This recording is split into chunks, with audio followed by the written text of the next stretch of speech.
Representative of Israel for the statement. I now give the floor to the representative of Indonesia. Madam President, thank you for convening this urgent meeting. With France, Indonesia requested this meeting as a testament of Indonesia's long-standing commitment and continued contribution to peacekeeping operations since 1957. I also thank the briefers, USG Lacroix, ISG Harry, and USG Fletcher. I should also like to thank you, Madam President, for giving me the floor to express the sense of grief, anger, and frustration of over 285 million people of Indonesia. I am sure that this sense of grief, anger, and frustration is widely shared by the people of the world. I am heartened by the pouring of expression of condolences, support, and solidarity from the members of this Council and the wider international community. Let me begin by honoring the memory of the fallen soldiers of peace by calling their names in this august chamber. Zulmi Aditya Iskandar, Major, Infantry, 33 years young. Muhammad Nur Ikhwan, First Sergeant, 25 years young. Fahrizal Ramadan, Corporal, 27 years young. Corporal Fahrizal lost his life serving his duty in our post in Rashid Al-Quzair. Major Zulmi and First Sergeant Muhammad lost their lives in the attack to their convoy, providing logistical supports in Bani Hayyan. We cannot accept these killings of peacekeepers. This is a grave loss to Indonesia. This is also a grave loss to all of us, to the United Nations, to this Council, and to every community that looks to peacekeepers as symbols of hope and peace. Further, the attacks injured 5 other peacekeepers: Captain Sultan Wiryan Maulana, Corporal Riko Pramudia, Corporal Arif Kurniawan, Corporal Bayu Prakoso, Cadet Private Denny Rianto. These peacekeepers fell and wounded while carrying out a mandate entrusted to them by this very Council. Indonesia condemns in the strongest terms these heinous attacks against those peacekeepers serving with the UNIFIL on the 29th and 30th of March 2026.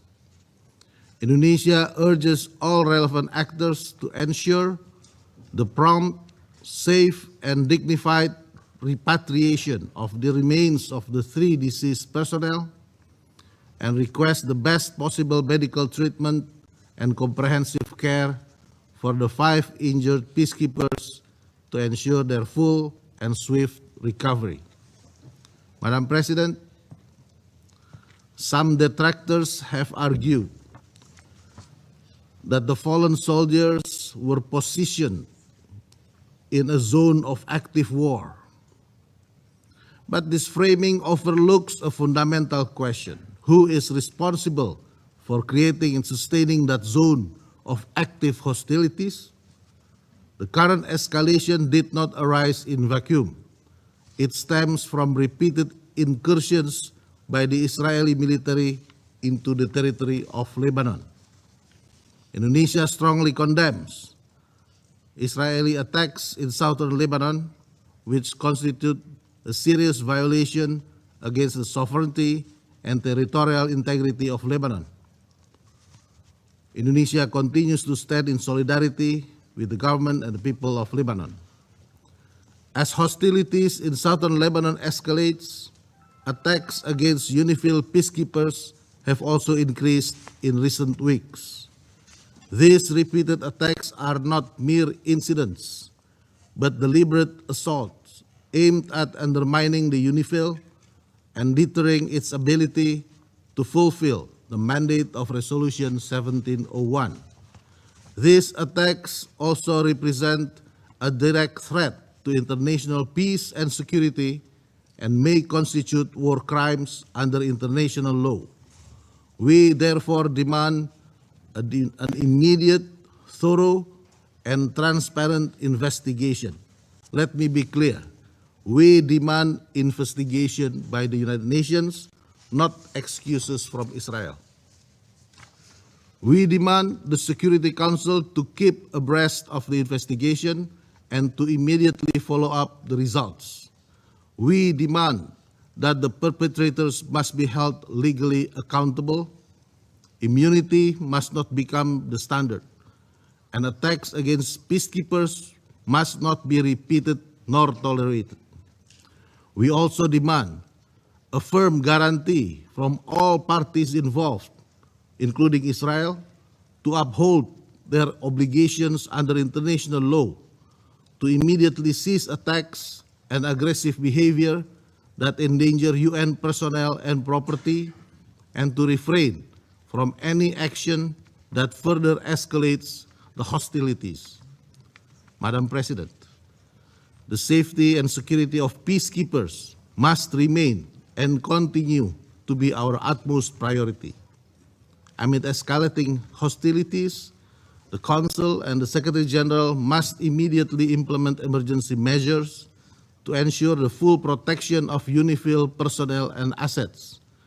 This includes review of security arrangement protocols and activation of contingency and evacuation plans commensurate to the developments on the ground. We must leverage all political and diplomatic means to de-escalate the situation.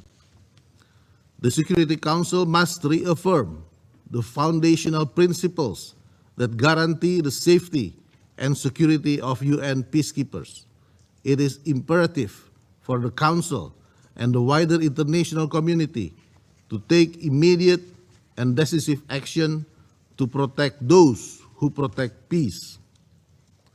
We make these demands in deep reverence for our fallen peacekeepers, to whom Indonesia pays its highest respect for their ultimate sacrifice in the service of international peace and security.